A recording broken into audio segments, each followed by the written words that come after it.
শুক্রবারে সকালটা আসলেই খিচুড়ি খেতে ইচ্ছা করে, কারণ ওই দিনটা সবাই বাসায় থাকে। আর যদি একটু বৃষ্টি হয় আর একটু মেঘাচ্ছন্ন হয় তাহলে তো আর কোনো কথাই নেই। একটু বৃষ্টি দেখলে মনটা খিচুড়ি খেতে ইচ্ছা করে। আর আজকে একটু নরম নরম করে খিচুড়ি ভাত রান্না করলাম, বেশ অনেক মজা লাগছিল খিচুড়িটা খেতে। আসসালামু আলাইকুম, আমি ইলোরা। আজকে মনে হলো যে একটু নরম করে একটু সবজি খিচুড়ি রান্না করি। এত সুন্দর সুন্দর টাটকা শাক দেখলাম, যে শাকটা করতে করতে ভাবছিলাম যে এই শাকটা দিয়ে আজকে আমি খিচুড়ি রান্না করব। আর শাকটা দিয়েছিল বিকাশ দাদার একদম ক্ষেতের শাক। এত সুন্দর শাকটা ছিল, অনেক সুন্দর শাকটা ছিল। দাদাকে অনেক অনেক ধন্যবাদ, দাদার জন্য ফ্রেশ ফ্রেশ শাক সবজি খেতে পারছি। আর শাকটাকে আমি ছোট ছোট করে টুকরো করে নিয়েছি, নিয়ে ধুয়ে নিচ্ছি। আর এখানে আমি খিচুড়িটা রান্নার জন্য 1 কাপ পোলাওর চাল নিচ্ছি।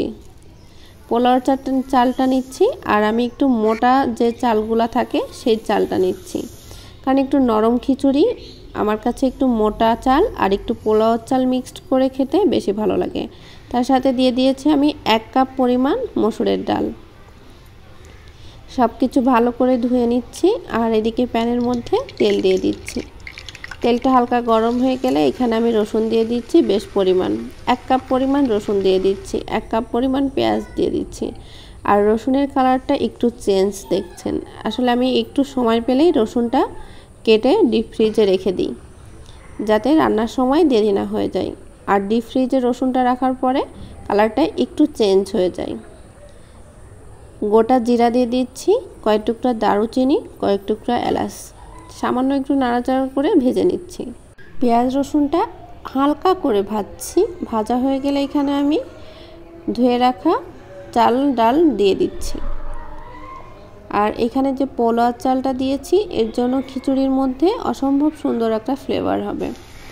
আপনারা চাইলে শুধু এমনি চাল দিয়েও করতে পারেন, তবে 2 চালটা মিক্সড করে দিলে খিচুড়ির টেস্টটা বেশি ভালো হয়। আর যতটুকু চালটা নেওয়া হবে তার অর্ধেক পরিমাণ ডালটা নিতে হবে। চাল ডালটাকে আমি মশলার সাথে একটু ভালো করে মিশিয়ে নিচ্ছি। আর এই খিচুড়িটা আপনারা যে কোনো ধরনের সবজি দিয়ে রান্না করতে পারবেন, খেতে অনেক মজার হয়। একটু সবজি খিচুড়ি খেতে বেশ ভালো লাগে। কয়েকটা কাঁচামরিচ দিয়ে দিচ্ছি, হলুদের গুঁড়া দিচ্ছি 1 টেবিল চামচের মতো, লবণ দিচ্ছি 1 টেবিল চামচ, পরিমাণ মতো লবণটা দিয়ে নেবেন। দিয়ে সব কিছু ভালো করে একটু নাড়াচাড়া করে নিচ্ছি। যখন চালের পানিটা একটু শুকিয়ে আসবে তখন আমি এখানে পানি অ্যাড করে দিব। এখানে আমি 2 কাপ চাল নিয়েছি, 1 কাপ ডাল নিয়েছি, মোট 3 কাপ আমি চাল ডাল নিয়েছি। 3 কাপ চাল ডালের জন্য এখানে আমি 6 কাপ পরিমাণ পানি ইউজ করব। অর্ধেক পরিমাণ পানি, অর্ধেকের বেশি পরিমাণ পানি আমি এখন অ্যাড করব, আর পরবর্তীতে কিছুটা পানি অ্যাড করে দিব।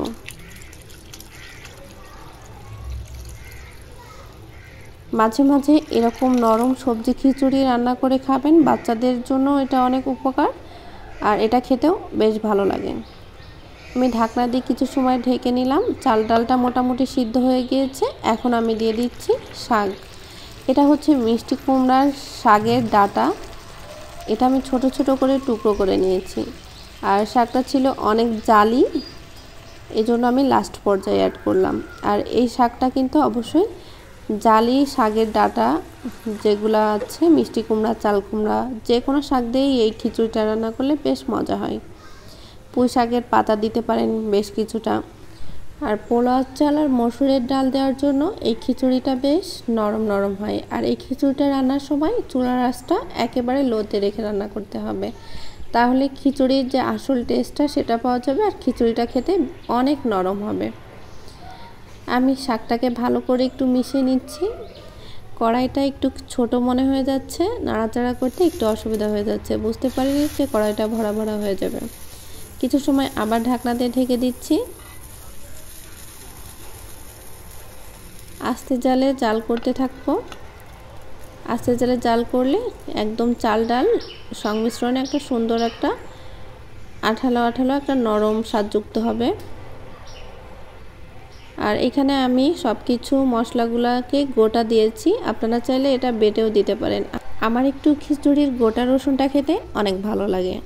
এই জন্য রসুনটা আমি সবসময় গোটা করেই দিই, আপনারা চাইলে এটা বেটে দিতে পারেন।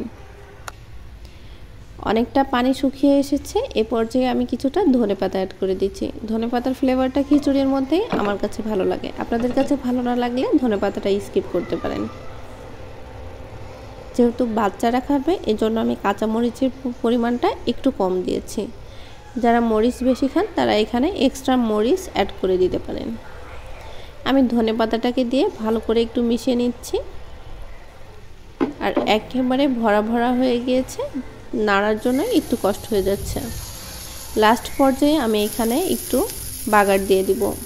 আমি এখানে বেশ পরিমাণ সরিষার তেলের মধ্যে 2টা শুকনা মরিচ আর বেশ কিছুটা জিরা ভেজে আমি এখানে লাস্ট পর্যায়ে ফোড়ন দিয়ে দিলাম।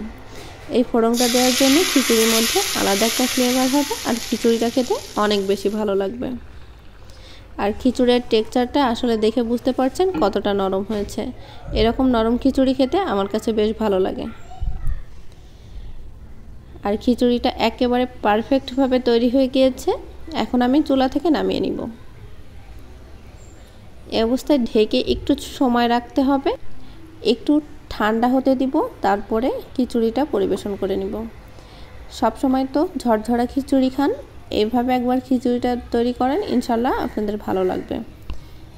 আর খিচুড়িটা গরম গরম খেতে আমার কাছে একটু ভালো লাগে না, এজন্য আমি একটু হালকা ঠান্ডা করে নিয়েছি। আপনারা চাইলে গরম গরমও খেতে পারেন। আর এই নরম নরম খিচুড়ির সাথে গরম গরম বেগুন ভাজি, আলু ভর্তা, 2 টুকরা লেবু, মরিচের একটা ভর্তা করেছি শুকনা মরিচের, আর একটা ডিম পোস্ট। এটা হলে আমার আর অন্য কিচ্ছু লাগে না। ও সাথে আছে আমার তৈরি আচার। আমের ঝুরি আচারটাই অবশিষ্ট আছে, আর আমের সব প্রকার আচারই শেষ হয়ে গিয়েছে। কথায় আছে, একটা প্রবাদ আছে, আমার হয়েছে তেমন অবস্থা। আমি এত আচার সেল করি আর এখন আমার বাসায় আচার নেই। তবে ইনশাল্লাহ খুব দ্রুত আচারগুলো সব আবার রেডি করে সারা বাংলাদেশ ডেলিভারি দিব। যেহেতু বর্ষাকাল, আর বর্ষাকালের সময়ে আমি আচার ঠিকঠাকভাবে তৈরি করতে পারছি না, রোদে দিয়ে আমি ভালো করে শুকিয়ে নিতে পারছি না, এজন্যই দেরি হচ্ছে। আমের আচার ছাড়া খিচুড়ি ভাতটা যেন জমে ওঠে না। আজকের রেসিপি ভালো লাগলে ইলোরা সহজ রেসিপি ইউটিউব চ্যানেলের পাশে থাকবেন, আমার পেজের পাশে থাকবেন। সবাই ভালো থাকবেন, সুস্থ